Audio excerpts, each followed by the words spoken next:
Bonjour et bienvenue au Coin du Feu. C'est peut-être un des derniers programmes pour Au Coin du Feu parce que maintenant le printemps arrive à grands pas et les feux dans la cheminée se font de plus en plus rares. Mais ne vous inquiétez pas, je trouverai un autre système pour ce qui est du printemps et de l'été, quand même pour pas faire du feu dans la cheminée quand il fera 35 degrés. J'ai encore une fois reçu un courriel qui mérite commentaire, courriel très intéressant de Raphaël. Raphaël qui m'écrit je vis actuellement au Pérou où je travaille auprès de jeunes en difficulté, drogués, victimes de violences, etc. Et je désirerais faire une formation d'hypnothérapeute, méthode ericksonienne. J'ai trouvé une formation par correspondance faite par Servpa sur 8 mois plus un stage de 1 semaine. Je désirerais savoir si vous connaissez un peu ce centre de formation et je désirerais aussi savoir si un jour je rentre en France, aurais-je la possibilité d'exercer le métier d'hypnothérapeute n'ayant aucune formation médicale. Alors, trois choses, il y a trois choses très importantes dans ce que Raphaël nous dit. La première chose, c'est qu'on parle là d'hypnose ericksonienne. Il y a une différence entre l'hypnose ericksonienne et l'hypnose, pourra-t-on dire, classique, qui est la méthode que j'utilise. L'hypnose ericksonienne est plutôt basée sur le fait d'amener le patient à une certaine reconnaissance d'un certain problème, une certaine symbolique, etc. Que la méthode que j'utilise, on fait le travail de thérapie d'un côté et le travail d'hypnose de l'autre. C'est en fin de compte un mélange où l'hypnose est un outil que j'utilise en plus d'autres outils. Donc l'hypnose ericksonienne est quelque chose à part par rapport à l'hypnose classique. C'est une formation donc faite à part avec une thérapie qui est rattachée, c'est-à-dire la thérapie ericksonienne.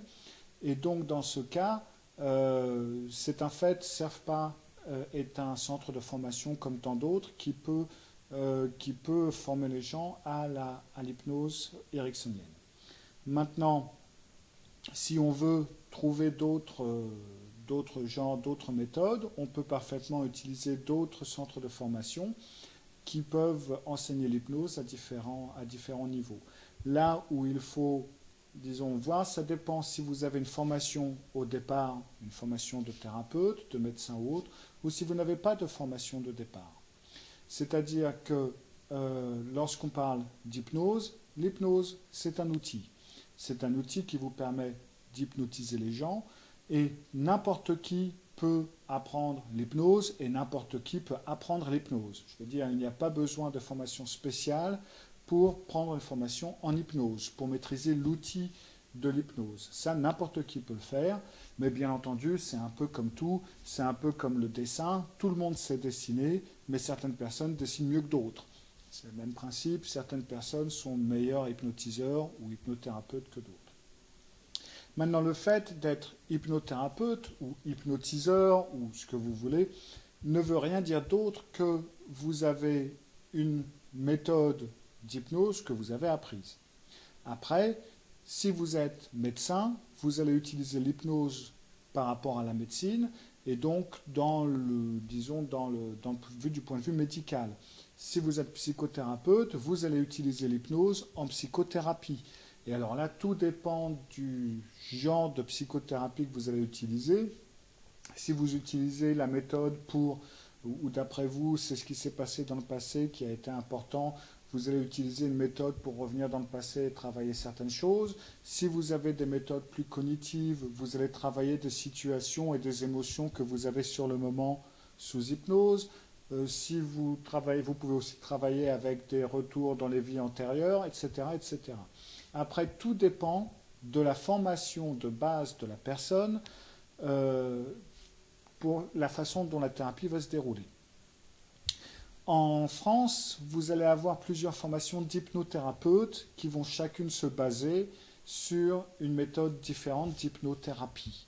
Vous allez avoir la méthode de la NGH, qui est la méthode que j'utilise et qui donc est basée plus sur les connaissances cognitives.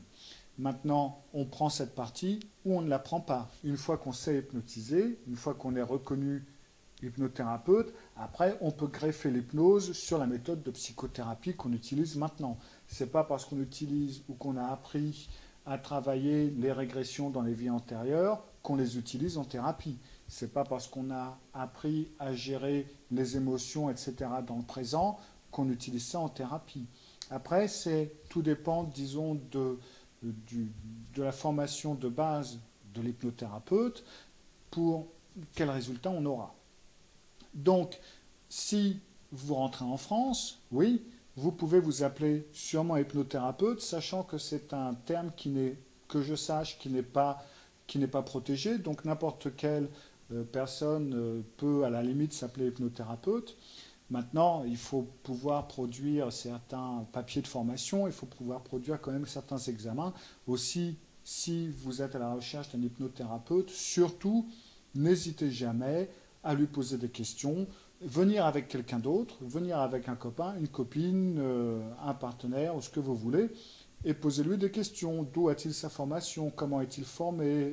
Enfin bref, n'hésitez pas à poser des questions parce que tout hypnothérapeute qui est légitimement formé vous répondra de façon bienveillante à ces questions, puisqu'on sait tous que les gens peuvent être un petit peu nerveux au départ de l'hypnose et ce qui s'ensuit. Donc c'est parfaitement normal. Donc oui, vous pourrez vous appeler hypnothérapeute, comme toute autre personne peut s'appeler hypnothérapeute. Maintenant, à voir, est-ce que les organismes qui reconnaissent ceci, il faudra voir avec la NJH, ce que je vous conseille. Il faut avoir il faut avoir un certain nombre d'heures d'hypnose derrière soi pour pouvoir être certifié. Donc, voyez avec les différents organismes que vous avez autour du globe qui s'occupent de la certification. Maintenant, si vous travaillez avec l'Ipsen ericksonienne, il y a des certificats spéciaux Erickson, et là, dans ce cas-là, il ne devrait pas y avoir de problème. Pour référence, c'est que d'après la méthode que moi j'utilise, donc qui est la méthode classique, donc j'ai en plus des certifications, je suis obligé constamment de passer des examens, je suis obligé constamment de passer certains tests pour pouvoir conserver ma certification. J'ai une certification comme hypnothérapeute et hypnothérapeute avancé, et en plus de ça, vous le verrez sur l'écran en ce moment, il y a ce qui s'appelle une certification à l'année qui n'est valable que jusqu'à janvier de l'année suivante, donc en ce moment janvier 2008, et il me faudra repasser des examens, reprouver un certain nombre de thérapies, il faudra prouver certes que j'ai certaines connaissances que je garde à jour pour pouvoir garder la certification. Donc tout dépend, disons, de l'organisme qui certifie. Certains ont des demandes un peu souples, d'autres ont des demandes plus dures. Après, c'est à vous de voir ce que vous voulez faire. Mais l'hypnose ericksonienne, vous aurez et l'hypnose et la méthode de thérapie.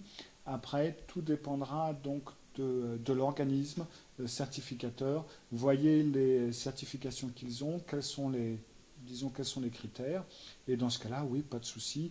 Non, on n'a pas besoin d'être médecin pour pouvoir hypnotiser. N'importe qui peut hypnotiser, n'importe qui peut s'appeler hypnotiseur. Maintenant, après, c'est une question de certification, c'est une question de savoir, de diplôme, la façon dont ça va être utilisé.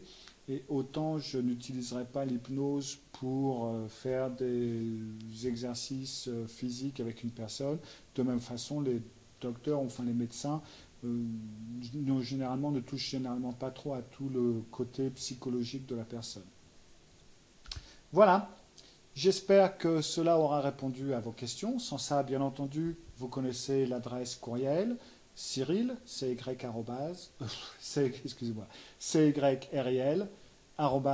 malka, malka.fr si vous avez des questions, si vous avez des commentaires, si vous avez des idées, si vous avez des témoignages à donner sur une question ou sur une autre que j'ai traité dans mes podcasts ou dans mes vidéocasts, vous êtes les bienvenus. Dans l'entretemps, je vous dis au revoir, sûrement pour le dernier au coin du feu.